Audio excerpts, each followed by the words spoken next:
തടിയാ എന്തായടാ? എടോ താനീ നാട്ടുകാരെയൊക്കെ കെട്ടിപ്പിടിക്കണ്ടല്ലോ, എന്നെ ഇതുവരെ ഹഗ് ചെയ്തിട്ടില്ലല്ലോ. അതെങ്ങനെ ഞാൻ കെട്ടിപ്പിടിക്കാൻ വരുമ്പോൾ നീ എൻ്റെ അമ്മയെ കയറി പിടിക്കല്ലേ? വാ. എല്ലാവരും പറയുന്നത് ശരിയാണ് ബഡി. ഇവൻ്റെ ഹഗ്ഗിൽ എന്തോ ഉണ്ട്. സ്നേഹത്തിൻ്റെ ഈ ഇറുക്കത്തിൽ എനിക്ക് തോന്നി ലോകത്തെ ഏറ്റവും സേഫായിട്ടുള്ള സ്ഥലം ഇവൻ്റെ ഈ നെഞ്ചിലാണെന്ന്. നമ്മൾ ജയിച്ചു മച്ചാനെ.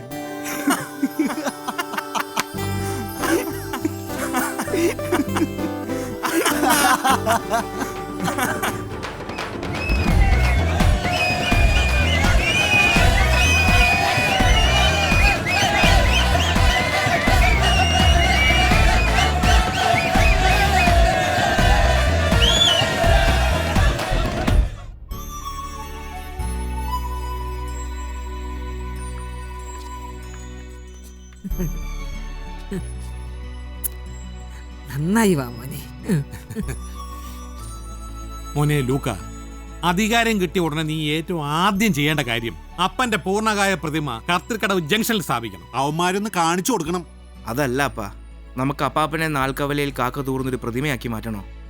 അപ്പാപ്പൻ കൊച്ചിക്കാരുടെ ഉള്ളിലുണ്ട്, അതുപോലെ കത്രിക്കടവ് ജംഗ്ഷനിൽ നമുക്കൊരു ട്രാഫിക് ലൈൻ സ്ഥാപിക്കാം. അതല്ലേ വേണ്ടത്? അതും ശരിയാണ്. പ്രകാശം പരക്കട്ടെ, പ്രകാശം പരക്കട്ടെ, പ്രകാശം പരക്കട്ടെ, പ്രകാശം പരക്കട്ടെ, പ്രകാശം പരക്കട്ടെ. ജോസ് പ്രകാശ്, ഈ കറന്റ് ട്രെൻഡ് എന്താണെന്ന് നിനക്ക് മനസ്സിലായി? എന്താണ് ചേട്ടായി? തടിയാണ്, തടി. അതും ശരിയാണ്.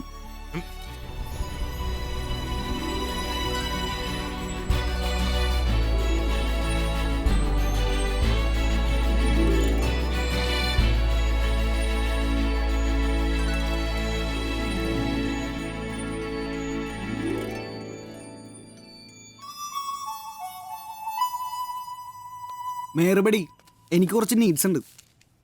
എന്തൊക്കെയാടാ? അത് പീക്കുവിൻ്റെ വീട്ടിലേക്കുള്ള റോഡ് ജസ്റ്റ് ഒന്ന് ടാർ ചെയ്യണം.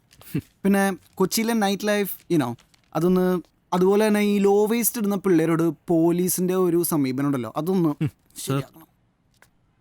ഒരാൾ കാണാൻ വന്നിട്ടുണ്ട്.